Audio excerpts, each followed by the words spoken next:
Bonjour, je m'appelle Maya et je suis chez Aircall. Donc Aircall, c'est une solution de téléphonie pour entreprises. Je suis arrivée dans l'entreprise il y a un peu moins de 3 ans et à l'époque, on était une quinzaine. Et on est maintenant 150 dans la boîte. On a des bureaux à Paris et à New York. Et donc je dirige l'équipe produit qui est composée de product manager et de product designer. Voilà, 12 personnes dans l'équipe. Ça suffit comme présentation ? Ok. C'est bon. Bonsoir à tous. Donc moi je suis Harit, moi je suis le Head of Product dans une startup qui s'appelle Stuti. Donc pour ceux qui ne connaissent pas, Stuti c'est une marketplace, donc une place de marché C2C pour tout ce qui est service entre particuliers notamment. Donc quand je parle de service, je parle de trouver de l'aide pour déménager, trouver un plombier, trouver une babysitteuse, trouver un peintre pour refaire son salon et j'en passe. On a plus de 400 services. Nous sommes une quarantaine, tous à Paris. On n'est pas encore à l'international. Et dans l'équipe produit, on est une petite dizaine. Donc des PM, des product designers, un UX researcher, un directeur de la créa, un QA, un product analyst et un dev delivery, et puis moi-même. Bonjour à tous, moi je m'appelle Arthur, je suis Head of Product à Evaneos. Donc Evaneos, on est une marketplace qui connecte directement les voyageurs avec des agences de voyage locales pour créer des voyages sur mesure hors des sentiers battus. Je vous recommande fortement. Ça fait 6 ans et demi que je travaille à Evaneos, donc j'ai vu pas mal de choses passer.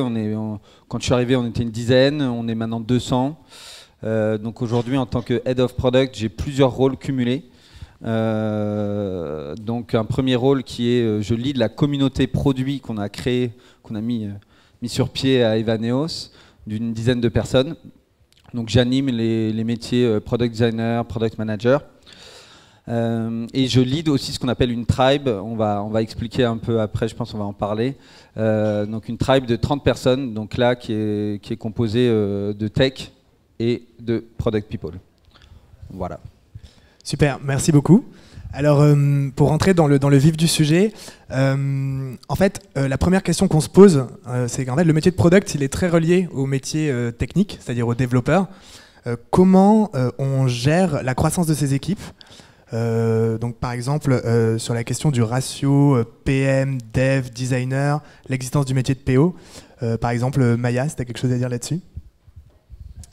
Yes. Alors écoute, nous on est organisé de manière, je pense, assez classique. On a le modèle des squads, donc c'est globalement 5-6 développeurs avec un product manager. Notre idéal, c'est d'avoir un binôme PM, donc product manager et product designer. Malheureusement, c'est très difficile de recruter, surtout des product designers, donc on n'y arrive pas trop. On est plutôt sur moitié de product designer par squad. On bosse aussi avec des data analysts, j'en parlerai un peu après, mais on a des profils plus business dans les squads aussi, pour aider à la prise de décision et à la communication notamment. Voilà. Et nous, nos squads, elles sont organisées par track, un peu comme des tribes chez Spotify, si vous connaissez le modèle.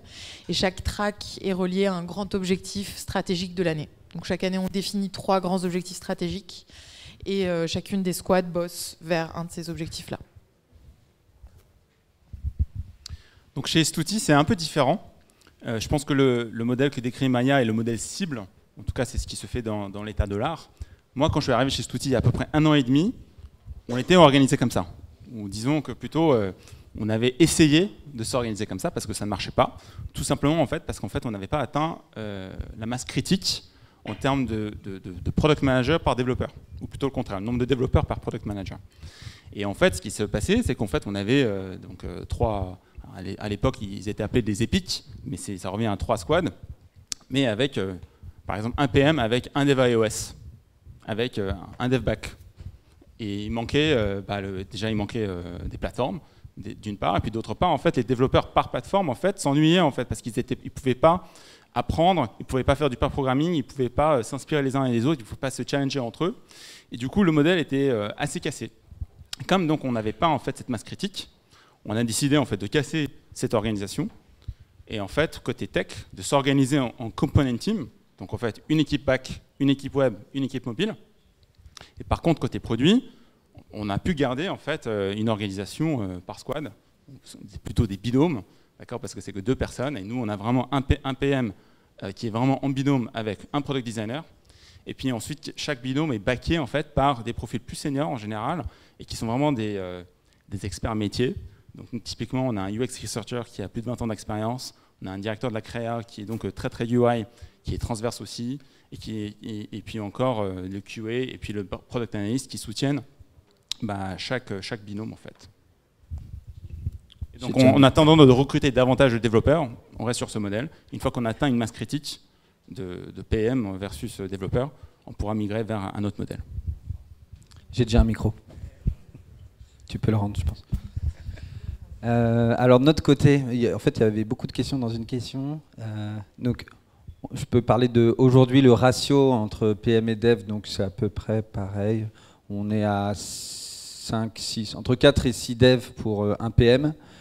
Donc aujourd'hui, on a 6 PM et 4 product designers. Donc on a de la chance, on a un peu plus de product designers. Et ça va bien comme ça aujourd'hui. Il y a un bon équilibre parce que les product designers, il y a certaines squads pour lesquelles on a vraiment besoin d'eux. Il y a des squads où on a un peu moins de besoin, donc ils arrivent à couvrir une squad et demie dans certains cas. Voilà, ils sont sur 2 squads. Voilà. Pour l'instant, ça va, mais ça peut changer. C'est un équilibre en fait qu'il faut arriver à maintenir. En 6 ans et demi, en fait, j'ai vu beaucoup d'étapes là-dessus, et en fait, tous les 2 ans, en fait, des cycles de 2 ans où il faut revoir les choses, où il faut faire évoluer les choses, parfois de façon très complète, on va dire. Au tout début, moi je faisais un petit peu tout. Je faisais chef de projet, designer, et puis après on a fait émerger des profils PO, donc product owner, parce qu'on était en Scrum à cette époque-là. Donc on avait deux squads. Et puis après, on est passé par une étape où on a tout fait exploser, parce que on trouvait que les devs, notamment les devs, ne trouvaient plus trop de sens dans leur travail. On était devenus trop top-down sans le vouloir. Donc là, on a fait table rase de tout pour reconstruire avec une team organisation, une team de volontaires dans l'équipe, reconstruire une orga, mais en se basant vraiment sur les pain points du moment. On a itéré sur l'orga, et donc là, on est passé sur les squads, le modèle de squad de Spotify. Donc on a créé une première génération de squads, sauf que les squads, c'est bien, mais au bout d'un moment, en fait, il faut, les enjeux de la boîte, ils ont changé. Il y a tout qui change, donc il faut faire évoluer les squads. On ne peut pas rester figé indéfiniment, sinon on itère en permanence sur les mêmes sujets. Et puis aussi, on avait grandi, donc là, il y avait ce côté scaling. Et donc on est passé à un échelon supérieur. Donc on a commencé à regrouper les squads en tribes. Et ce qui fait qu'aujourd'hui, nous avons 2 tribes qui ont 3-4 squads. Voilà. Et les tribes sont calés sur le parcours utilisateur. Il y a une tribe qui s'appelle Lead Generation, qui vraiment va de l'inspiration, la découverte du site internet, jusqu'à l'envoi de la demande de devis. Et une autre tribe du début de la discussion jusqu'au voyage. Voilà. Ouais, du coup, en fait, j'ai dévié un peu. Non, c'est très bien. En fait, ça m'amène à la suite. En fait, ce qui m'a marqué quand je vous ai tous rencontrés individuellement, c'est que les process, enfin tout change énormément. L'organisation, les process, en particulier autour du produit. C'est vraiment ça qui m'a marqué par rapport au RH, au marketing. Et du coup, en fait, ce que j'ai marqué aussi, c'est que là-dedans, vous incluez énormément de collaboratifs. En fait, vous incluez énormément tous les collaborateurs. Est-ce que vous pouvez m'en dire plus sur comment ça se passe concrètement, comment on inclut les gens dans l'évolution des process? Ouais, alors nous, c'est hyper important parce qu'en plus, on est une boîte de B2B. Donc ça veut dire que nos utilisateurs sont un peu moins faciles d'accès que dans du B2C classique. Déjà parce qu'en fait, ils nous utilisent dans le cadre de leur travail, donc ils sont souvent un peu frustrés, peut-être un peu énervés. Ils n'ont pas énormément de temps à nous accorder, et en plus, il y en a moins. Dans une boîte B2C classique, tu peux avoir des millions d'utilisateurs. Nous, c'est plutôt des milliers, quoi. Mais on a quand même envie d'être hyper user-centric en tant qu'équipe produit. Et donc, pour arriver à ça, évidemment, on parle beaucoup avec nos utilisateurs quand même, on essaie de trouver des moyens. Mais c'est hyper important pour nous de parler avec nos équipes business en interne.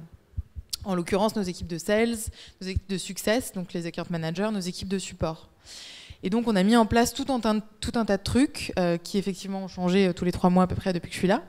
Mais ce qui marche bien aujourd'hui et qu'on garde pour l'instant, il y a un premier truc qui est le rôle dont je vous parlais juste avant dans les squads, qu'on a appelé le Biz in Squad. Donc Donc là, concrètement, c'est une personne de l'équipe business, d'Ubiz, qui est dans la squad, pas en full-time, mais qui doit y dédier à peu près une demi-journée par semaine. Et concrètement, son taf, c'est de faire en sorte qu'elle relaie l'information, les prises de décision de la squad au reste des équipes business, mais aussi elle va aider à débloquer sur tout un tas de sujets. Par exemple, on a besoin de 5 bêta-testeurs sur telle fonctionnalité, il va aider à les trouver. On a besoin de feedback de tel type de client exact sur un prototype, il va aussi nous aider à choper un rendez-vous avec un client comme ça. Donc ça aide vachement. Donc ça, c'est un premier truc. Le deuxième truc qui est hyper important pour nous en tant qu'équipe produit, c'est qu'on fait des Product Strategy Sprint, qui est un peu comme le Google Design Sprint que vous devez connaître, qu'on a adapté à notre sauce. Et là, l'idée, c'est de se dire que sur des gros sujets vraiment stratégiques, assez high level, avec beaucoup de complexité, on va essayer sur 2, 3, 4 jours, en fonction du sujet, de mettre dans la même pièce un tas de stakeholders importants, donc le VP Marketing, la VP Customer Success, par exemple, pour prendre tous ensemble les décisions les plus importantes sur les gros trade-offs, les décisions qui font mal sur le projet, quoi. Donc ça marche pas mal. Pas le faire sur tous les sujets parce qu'on ne peut pas solliciter tout le monde tout le temps, surtout ce genre de personnes. Mais sur des sujets compliqués, c'est cool. Et le dernier truc, c'est qu'on fait vraiment notre maximum pour partager un maximum notre travail à toutes les étapes de la recherche produit. Donc on va avoir notre roadmap en physique dans les bureaux, on va coller nos designs dans la cuisine avec des petits stylos pour que les gens puissent commenter, faire des user tests en interne. Notre roadmap, elle est aussi publique auprès de nos clients. Et le but, c'est de générer un maximum de feedback du reste de la boîte. Et en parallèle de ça, ce qu'on essaie de faire, c'est d'être un maximum disponible pour répondre à ces questions. Par exemple, on a créé un petit Slack bot qui s'appelle Steve et qui permet de rediriger vers la bonne personne dans l'équipe produit. Donc, par exemple, quelqu'un de l'équipe Sales peut aller demander à Steve sur Slack qui s'occupe des analytics et donc Steve lui répond. C'est tout con, mais ça permet beaucoup de fluidifier la com, surtout pour des boîtes qui grossissent très très très vite, où on a fait x10 en 2 ans et où personne ne se connaît, quoi. Voilà à peu près pour nous. Moi, je dirais, en fait, un de nos enjeux les plus critiques sur la collaboration chez Stouti, ça a été vraiment d'expliquer en fait, les choix qu'on faisait de priorisation. D'ailleurs, j'en ai beaucoup parlé avec toi aussi, Pierre, parce qu'apparemment, je pense, même chez Ignition, ils ont leur problématique de priorisation produit. Et quand je dis même, c'est tout le monde en fait a des demandes auprès du produit, tout le temps, en permanence. Et en fait, dans une boîte qui est product-centric, c'est l'enjeu principal, c'est comment est-ce qu'on arrive en fait à faire les bonnes prios et surtout à faire comprendre pourquoi en fait on ne travaille pas sur tel ou tel problème qui peut vachement servir au customer success, au marketing, aux opérations. Ça ne veut pas du tout dire que parfois on ne veut pas le traiter, c'est juste que maintenant en fait malheureusement on n'a pas la bande passante ou les ressources pour le traiter correctement. Et c'est juste une question de priorisation et de séquençage. Et donc en fait, nous en tout cas chez Stouti, je trouve a bien fonctionné. C'est plusieurs choses. Déjà premièrement en fait, c'est d'expliquer ou de publier en fait toutes les méthodes de priorisation en permanence. Et donc comme ça, si quelqu'un n'est pas content avec ou quelqu'un a une critique à faire, pas de problème. On est preneur du feedback, pas uniquement sur le produit en lui-même, mais surtout sur le processus de décision. Je crois que c'est encore plus critique même pour garder une boîte alignée. Concrètement, souvent, ce que moi je dis aux gens qui viennent me voir et qui me demandent est-ce que tu peux pas nous sortir telle ou telle feature avant telle date, et là tu me demandes de couper ma main droite plutôt que mon pied gauche. Et on est très souvent confronté à ce genre d'arbitrage qui font mal parce qu'il y a énormément de choses à construire et quand il y a énormément de choses à construire, on ne peut pas tout faire en même temps. Et il faut absolument séquencer. Donc ça, c'est la première chose. La deuxième chose, c'est aussi les design sprints. Donc nous, on a pris les design sprints sur étagère. Ça marche extrêmement bien. Donc pour ceux qui ne l'ont jamais pratiqué, je vous l'encourage fortement. Vous n'avez pas besoin d'avoir toujours les interlocuteurs niveau VP. Mais en tout cas, impliquer les décisionnaires, au moins pour qu'ils délèguent quelqu'un dans leur équipe, en fait, pour qu'ils participent. Et comme ça, ils savent en fait, que leur voix sera dans la salle lors des différentes prises de décision. Donc ça, c'est extrêmement puissant. Et puis, toujours, je dirais, en tant que product manager, en fait, notre mission, c'est vraiment d'être la voix du client. En tout cas, c'est comme ça qu'on définit notre mission dans notre équipe. Et puis surtout, d'être un expert de ces problèmes. Donc ça, c'est d'une part. Et puis d'autre part, c'est comment est-ce qu'on arrive à fédérer l'ensemble de la boîte autour de ces problèmes-là. Et donc ce qu'on fait, même au-delà des design sprints, c'est aussi d'impliquer un maximum d'autres fonctions dans les tests utilisateurs, dans les entretiens utilisateurs, dans les guérillas tests, de les impliquer au maximum pour qu'ils soient en face du client aussi, qu'ils entendent de leurs propres oreilles les problèmes, qu'ils ne sont pas déformés ou réinterprétés ou refiltrés par le product manager. Et ça permet de créer énormément de fédération aussi autour des mêmes problématiques. Donc, voilà. Alors, le collaboratif à Evaneos, c'est une longue histoire. Donc, effectivement, en 2014-2015, on avait fait un peu un big bang dans l'organisation pour cette raison notamment, parce qu'on sentait que vraiment, on était trop top-down et c'était pas du tout la culture qu'on voulait avoir dans l'entreprise. Donc, de là, on est vraiment, quand je dis qu'on a fait un big bang, c'est que il y avait quasiment plus de règles, c'est-à-dire que n'importe qui pouvait créer lancer n'importe quel projet avec n'importe quelle personne de l'entreprise. Fallait juste que le projet soit logué dans un Trello, quoi, et qui réponde à un des 5 enjeux de la boîte. Donc on est vraiment parti de table rase. On a aussi formé beaucoup de personnes à la facilitation, beaucoup de collaborateurs à la facilitation, et ça c'est quelque chose de très très puissant en entreprise. Je le conseille à tout le monde. Parce que ça permet vraiment de créer des ateliers de collaboratifs ou participatifs de façon assez efficace et d'éviter de se perdre. Malgré cela, on s'est quand même perdu là-dedans. En 2015, on a fait vraiment un peu trop de collaboratifs, on allait vraiment loin là-dedans, et c'est pour ça que petit à petit aussi on a remis du cadre, créé les squads, etc. Donc on a vu un peu les limites. Mais ça a dégagé une énergie qui est encore aujourd'hui dans notre culture, même si on est 200.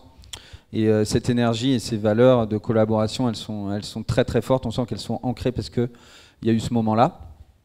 Maintenant, effectivement, on a scalé, on est 200. On ne peut plus se permettre de refaire l'orga tous ensemble en atelier collaboratif devant un mur.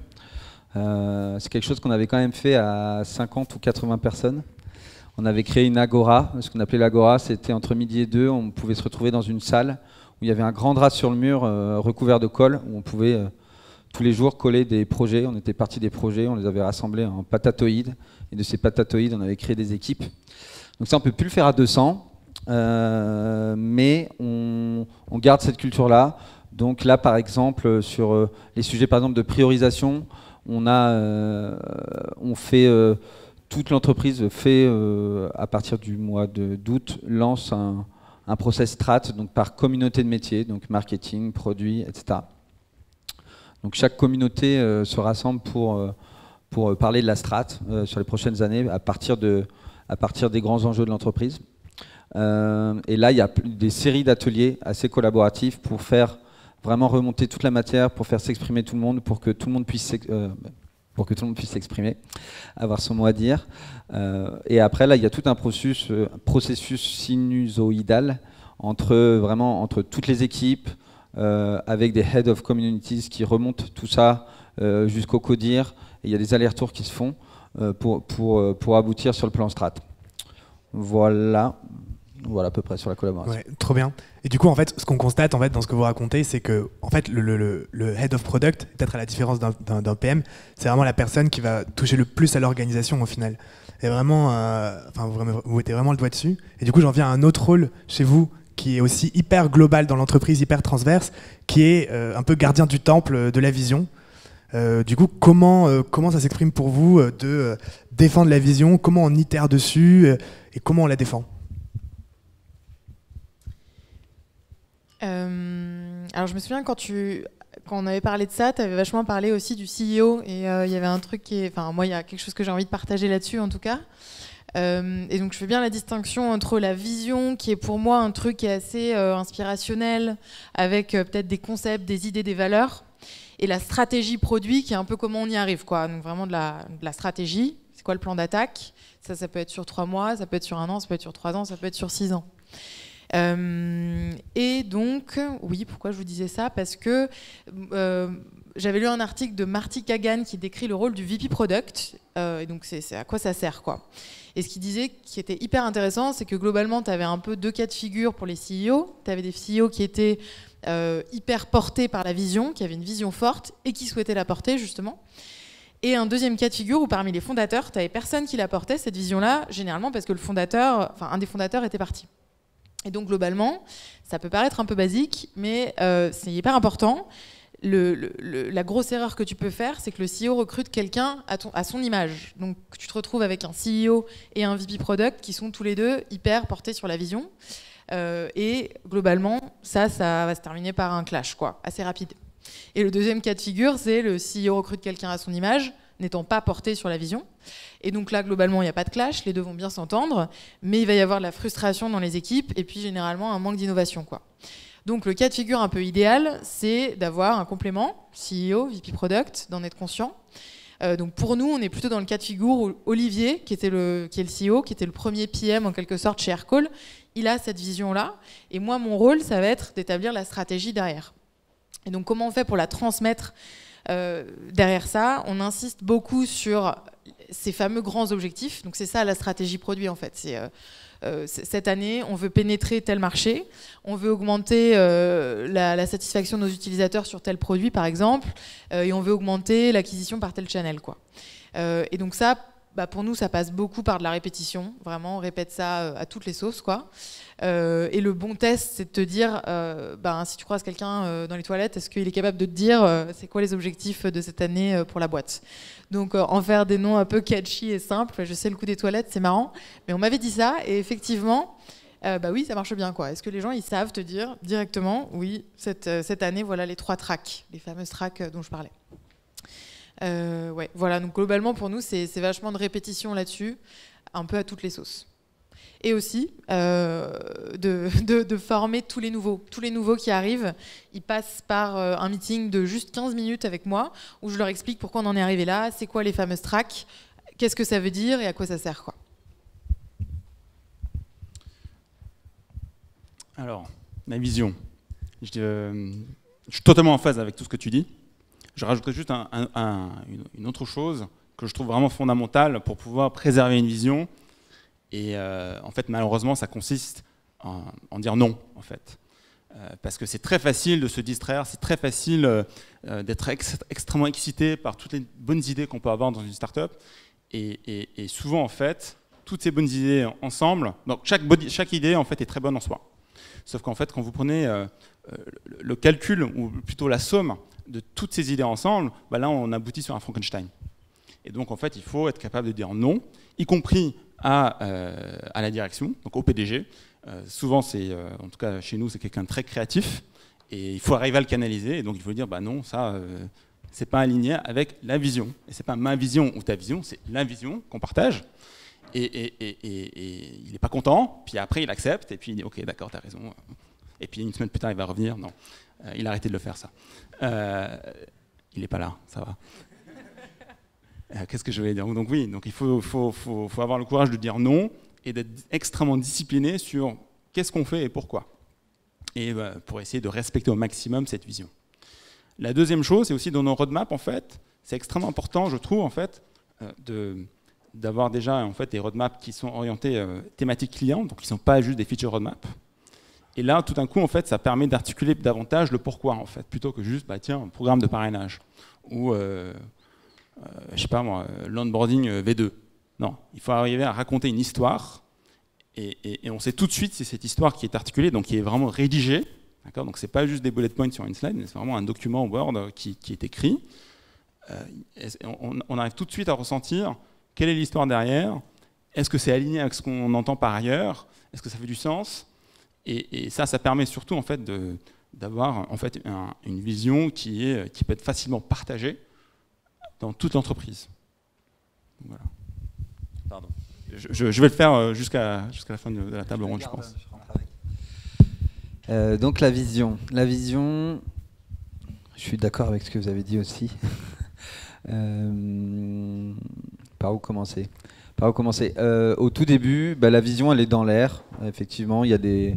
Enfin, moi, le cas, c'était que les cofondateurs avaient vraiment une vision très forte, l'ont toujours d'ailleurs.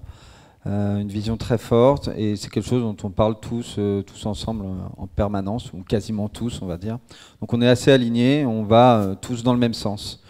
Et puis après, effectivement, les équipes grandissent, Et il y a un jour, tu te réveilles et tu te rends compte que on n'est pas du tout aligné. En fait, tu te rends compte que la personne à côté de toi, elle va pas du tout dans le même sens, alors que tu pensais que si, c'est évident pour toi, la vision c'est celle-là, etc. Et c'est à peu près le moment où on m'a dit, tiens Arthur, tu vas être Head of Product et tu vas monter vraiment une communauté produit en interne. Et je me suis dit, la première chose à faire, c'est déjà s'aligner sur qu'est-ce qu'on a envie de faire, où est-ce qu'on veut aller, c'est quoi l'étoile qu'on a envie de viser, qui va nous guider.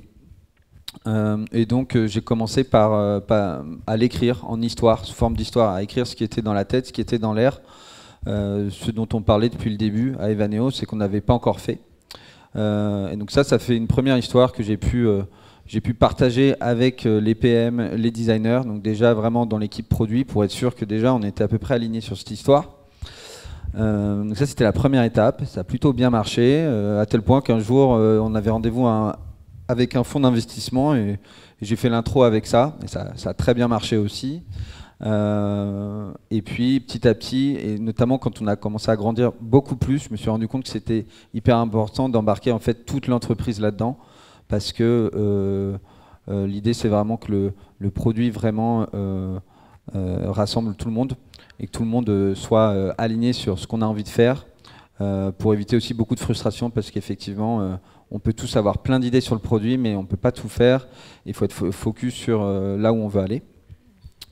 Et donc là j'ai fait une deuxième version de cette belle histoire où là j'ai bossé avec les designers, on a fait un truc vraiment bien travaillé, et voilà. Et maintenant que je partage aux newcomers, aux investisseurs, c'est aussi le point de départ dans les workshops qu'on fait, les workshops collaboratifs sur la strat. Le point de départ cette année c'était ça, c'était de dire voilà, on a cette histoire, on veut faire ça, c'est quoi le chemin le plus court pour y arriver, voilà. Et du coup derrière la vision on déroule la strat, c'est comment on y va effectivement, quelles vont être les grandes étapes, quelles vont être les tactiques qu'on va prendre, et derrière ça des grands objectifs sur l'année, et après nous on combine ça avec les OKR, donc Objectives and Key Results, pour être sûr de garder bien le focus. Voilà. Mais la vision, c'est vraiment, vraiment clé. Et je pense que quand on passe de start-up à scale-up, il faut vraiment qu'elle soit partagée par un maximum de gens. Moi, je passe beaucoup de temps là-dessus. Et j'ai vraiment compris que ça faisait partie vraiment intégrante de mon rôle. J'ai compris ça vraiment cette année, qu'il fallait que je passe toujours plus de temps là-dessus. Donc j'organise des coffee products où je passe du temps avec qui veut dans l'entreprise pour leur remontrer la vision, pour parler avec eux. Et ça me permet aussi de la nourrir, parce que je leur dis toujours que c'est quelque chose qui est en train d'évoluer en fait en permanence. Voilà, je m'arrête là. Merci beaucoup. Ouais. Super cool. En fait, moi, ce que j'ai trouvé super chouette dans vos témoignages, c'est que finalement, vous faites pas mal de storytelling. En fait, c'est assez marrant. Enfin, finalement, le produit, c'est aussi raconter des histoires. Bon, sur ce, merci beaucoup aux intervenants. Et on a peut-être le temps pour 2-3 petites questions.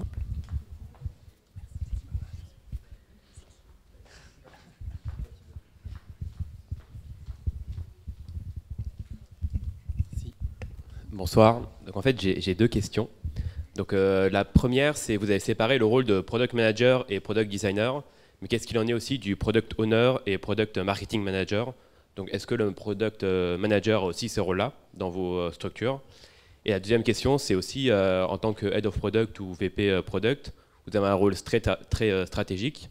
Et comment faites-vous pour être au contact, pour être au front par rapport aux évolutions du marché?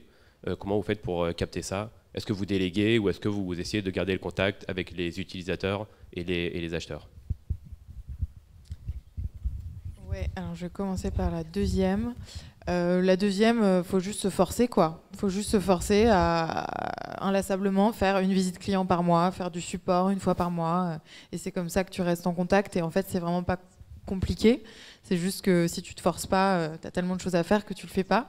Mais au final, c'est 4 heures par mois, quoi. Et c'est les 4 heures... pas les plus importantes, mais qui sont vraiment très très très importantes quand même, quoi. Pour ta première question sur les rôles, nous on n'a pas de distinction PO-PM, et moi mon idée là-dessus c'est que c'est pas une bonne idée. Je pense que c'est important que les PM ils puissent avoir aussi la main dans le day-to-day, l'opérationnel, pouvoir discuter avec les devs. Néanmoins c'est quand même beaucoup de taf, Et donc, chez nous, ce qu'on a essayé récemment de faire, c'est de faire en sorte que l'opérationnel soit vachement porté par le lead dev de la squad. Donc, en l'occurrence, toute la partie delivery, faire en sorte que les bonnes personnes sont sur les bonnes tâches, que ça avance, qu'il y a de la synchro, etc. Et donc ça libère un peu du temps de PO, mais on n'a pas de PO.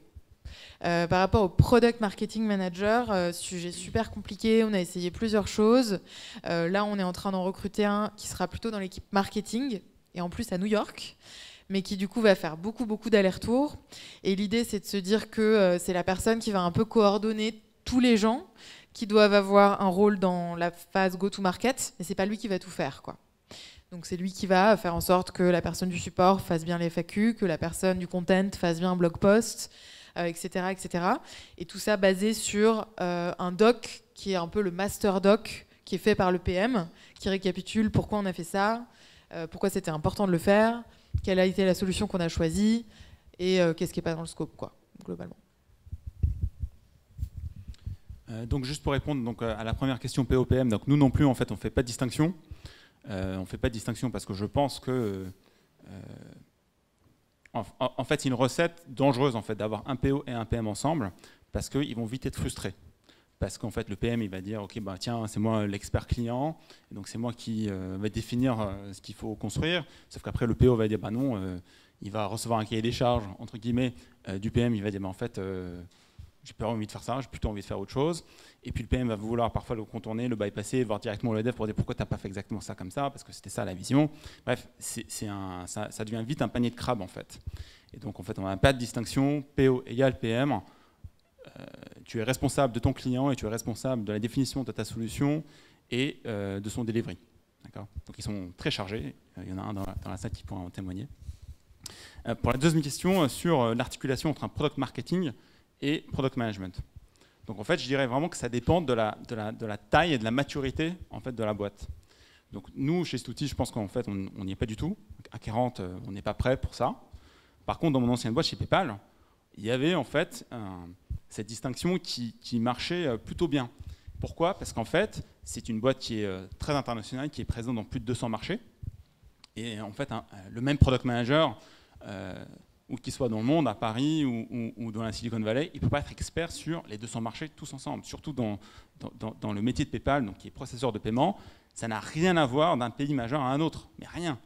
Et donc en fait, les problématiques clients sont complètement différentes d'un pays à l'autre. Je vous donne un exemple. En Russie, par exemple, tout le monde commande en ligne, mais il ne paie pas en ligne, il paie en cash à la livraison. D'accord. Dans les pays nordiques, ils commandent un truc en ligne, ils ne payent pas, ils reçoivent une facture qui paye après la réception de l'article. Bon, bref, je ne suis pas là pour vous parler de paiement, mais bref, il faut trouver en fait quelqu'un qui sera capable d'être expert sur toutes les problématiques clients de ces différents marchés. Et c'est là où ça faisait du sens d'avoir un product marketer par région, qui lui était responsable d'être la voix du client dans chacune de ces régions et qui a ensuite remonté en fait ses feedbacks au product manager. Voilà. Donc ça, là, ça avait du sens, mais sinon, en fait, ça dépend de ce qu'on met derrière vraiment concrètement derrière le job title de product marketing. Est-ce que c'est l'écriture ? Est-ce que ce sont les mots ?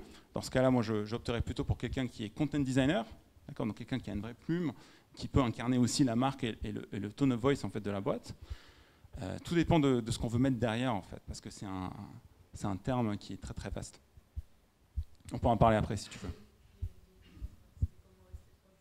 Ah oui, donc oui, merci. Donc en fait, ce que j'ai délégué en fait là-dessus, c'est au PM ou au designer qui organise la séance de m'obliger à y participer. D'accord ? Donc je leur dis, tu me lâches pas, parce que voilà, on a beaucoup d'incendies à éteindre en permanence, et donc c'est la mission en fait du product manager ou du designer qui organise en fait la séance, que je participe au moins à plusieurs entretiens, pas tous parce que ça serait pas possible, mais au moins 3-4 par séance en fait. Et je trouve que c'est extrêmement important. À partir du moment où tu ne le fais plus, j'ai envie de dire que tu as perdu en fait. Jeff Bezos, il a écrit dans une de ses lettres à ses actionnaires qui est très connue, il dit le jour où une entreprise met des proxys entre elle-même et ses clients, elle a perdu. Donc ce qu'il voulait dire, c'est lorsque tu commences à déléguer, en fait, lorsque tu commences à outsourcer en fait, ta connaissance client à des tiers tels que Ipsos ou autres. Donc ça ne veut pas encore dire qu'il faut que chaque product manager ou chaque head of product connaissent parfaitement bien tous ses clients, mais le jour où le head of product en fait ne part plus à ses clients, c'est le début de la fin en fait. Donc il est obligé de continuer à être au contact parce que sinon c'est le début de la fin et c'est pas bon. C'est bon, je crois que j'ai répondu à toutes les questions. Moi, j'ai plus du tout de contact. Non, ouais, garder le contact, ouais, c'est hyper important. Et je pense que même si maintenant on n'est plus PM ou product designer, plus directement à concevoir les features, on se doit d'être très proche en fait, parce qu'on peut pas avoir une vision. Enfin, on tourne vite en rond sur notre vision si on n'est pas en contact avec nos users. Donc, plein de façons de le faire. Effectivement, justement, maintenant, chose que j'avais pas avant. Maintenant, j'ai une équipe, j'ai des PM, j'ai des designers qui organisent souvent des user tests. Donc, moi, j'ai juste à y aller, les pieds sous la table, et j'écoute. Je suis là, je suis présent, je parle avec des users, donc c'est top. Et puis après, sur le côté, parce qu'on a aussi toute une partie B2B de notre product. Là, on a un super outil quand même qui s'appelle Intercom, qui nous permet d'avoir plein de feedback en fait de nos agents, qu'on fait remonter aussi dans un outil pour prioriser les features. Donc là aussi, je me fais des sessions, enfin je les vois passer, enfin j'essaie de rester vraiment en contact. Et on a aussi le support où une fois par mois, je vais au moins travailler dans leur open space et j'entends plein de choses, donc voilà, c'est très riche là-dessus. Et sur PMPO, pour aller vite, nous c'est des PMO, c'est pareil que vous. Pour l'instant, c'est ça, c'est-à-dire que le PM, il gère toute la chaîne de A à Z. Vu qu'on remet toujours tout en question tous les 2 ans et que ça bouge, qu'on scale, on est en train de penser, là, dans certains cas, à introduire la notion de PO en plus de PM, mais pas de façon systématique, là où il y a besoin, là où vraiment on veut peut-être scaler une équipe, on a envie d'avoir une équipe plus robuste, plus grosse, seconder le PM avec un PO, mais en fait c'est plus dans une idée de se dire qu'on va commencer à faire rentrer aussi des profils product plus juniors, qui vont monter en compétences à côté d'un PM qui a plus d'expérience. Donc l'idée c'est qu'il fasse au début un rôle très PO et qu'après il se développe et qu'il monte plus sur un rôle PM. Voilà.